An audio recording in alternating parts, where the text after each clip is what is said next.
अब आप किसी के चरण धो करके उसका पान कर लें तो उस आदमी के मन में अगर आपके प्रति कुछ द्वेष भी चल रहा होगा, कुछ गुस्सा उस्सा भी चल रहा होगा, तो इससे वो खत्म हो जाएगा, शांत हो जाएगा।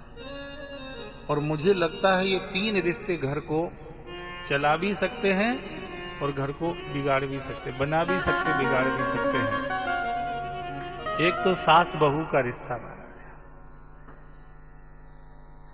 ये अगर इनका ठीक ठाक चलता रहे तो घर में बिना सुंदर कांड पड़े सुंदर कांड बना रहेगा। और इनका मामला अगर गड़बड़ा जाए तो सुंदर कांड का पाठ करने पर भी लंका कांड दिखाई देगा।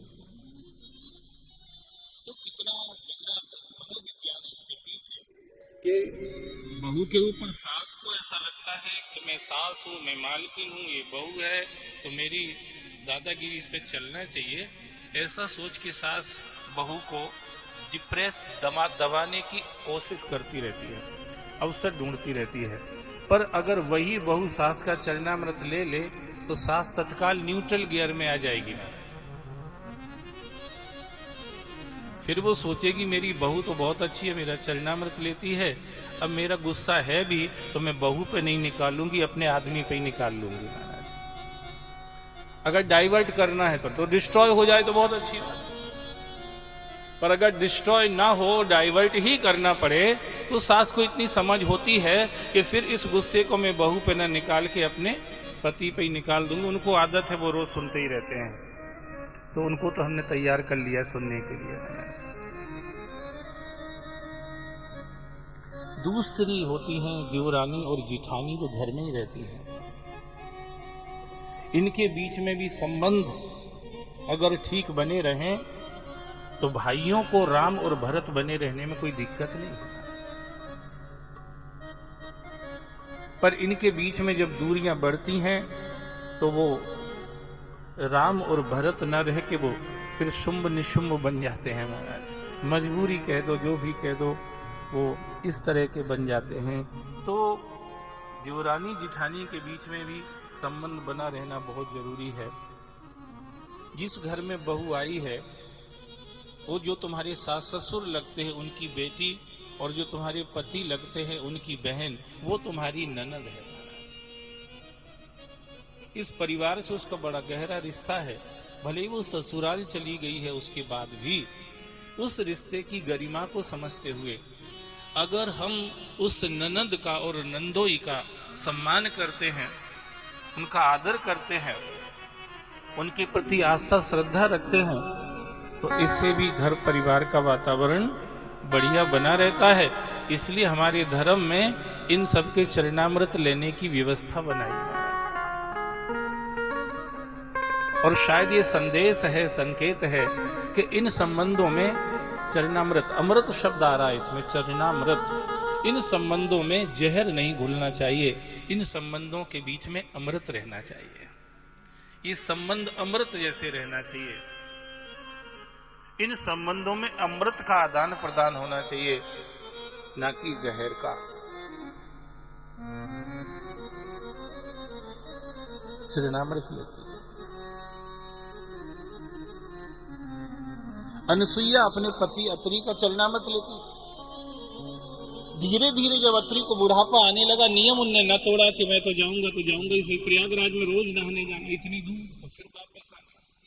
तब अनसुईया मैया ने गंगा मैया से प्रार्थना करी, गंगा मैया आप तो सर्व समर्थ हैं, जब आप भगवान के चरणों से निकल कर के धराधाम पर आ सकती हैं, तो आपको एक स्थान से दूसरे स्थान तक आने में क्या समस्या है। आप मेरे पति की स्थिति देखिए और इनका नियम देखिए, ये रोज वहां स्नान करने आते हैं प्रयागराज में, इसलिए बहुत ज्यादा थक जाते हैं। आप कृपा करो, आप चित्रकूट की धरा पर ही प्रकट हो जाओ, जिससे मेरे पति का नियम भी न टूटे और ये धरा भी धन्य हो जाए। तो सर्व समर्थ भगवत स्वरूपिणी गंगा मैया तीर्थराज प्रयाग से चल करके अंदर ही अंदर चित्रकूट की इस पावन धरा पर आई और यहाँ प्रकट हो करके धीरे धीरे बहने लगी, इसलिए उनका नाम हो गया मंदाकिनी। मंद मने धीरे धीरे बहती है। ऐसे बहने लगी और यहाँ पर नाम मंदाकिनी हुआ। तब अत्रि को अनसुईया ने कहा कि स्वामी, जिन गंगा में नहाने के लिए आप तीर्थराज प्रयाग जाते हो, अब वही चित्रकूट में ही आकर के बहने लगी हैं, तो आप इन्हीं में स्नान कर लिया करो, आपका नियम भी पूरा हो जाएगा, श्रम से भी बच जाओगे, समय भी बच जाएगा, खूब बैठ के भजन करो।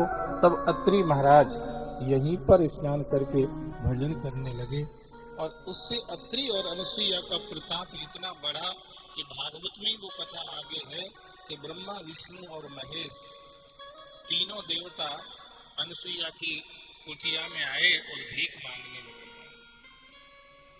नारद जी तो घूमते ही रहते हैं, नारद जी सबको देखते रहते हैं। हमारा आपका सबका जो रिकॉर्ड है ना, वो चित्रगुप्त के पास तो रहता ही है, पर नारद जी भी उसको मेंटेन करते हैं। और जब किसी के जीवन में कुछ विशिष्ट होने लगता है, तब उसकी सूचना नारद जी जाकर के भगवान तक पहुंचा देते हैं। नारद जी ने अनसुईया की पवित्रता को देखा तो कई स्त्रियां पिक्चरों में काम करके, पहलवानी करके या मॉडलिंग करके अपना नाम रोशन करने की कोशिश करती रहती हैं, आजकल जो हम लोग देख रहे हैं। पर धर्म ये कहता है कि ये मॉडलिंग करके, एक्ट्रेस बन के, हीरोइन बन के आप थोड़ा बहुत अपना नाम करेंगी और कुछ दिन के बाद ये नाम तुम्हारा खत्म हो जाएगा। पर अगर तुम अपने नाम को अमर करना चाहती हो या करना चाहते हो, तो भगवान के रास्ते पर, भजन के रास्ते पर, भक्ति के रास्ते पर चलिए और इससे तुम्हारा नाम जो रोशन होगा वो हमेशा हमेशा के लिए हो जाएगा। महाराज प्रहलाद और ध्रुव सतयुग में भक्त बने हुए, सतयुग की बात है। आज 43 लाख वर्ष निकल गए हैं, अभी भी नाम ऐसे ही हम लोग कथाओं में सुनते रहते हैं जैसे ध्रुव प्रहलाद अभी हुए हों। हनुमान, विभीषण, सवरी, केवट और इस चित्रकूट के कोलभील किरात,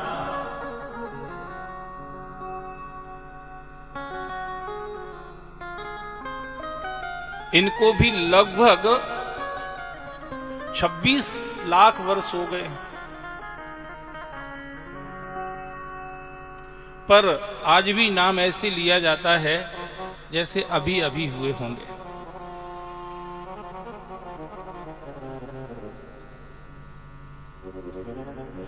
उद्धव, विदुर, पांडव, गोपी और ग्वाल जो अभी द्वापर के अंत में 5200 साल पहले हुए थे, इनका भी स्मरण ऐसे होता रहता है जैसे अभी अभी हुए हों। और आपको अपनी 3 पीढ़ी 4 पीढ़ी पहले पूर्वज का नाम पता नहीं होगा।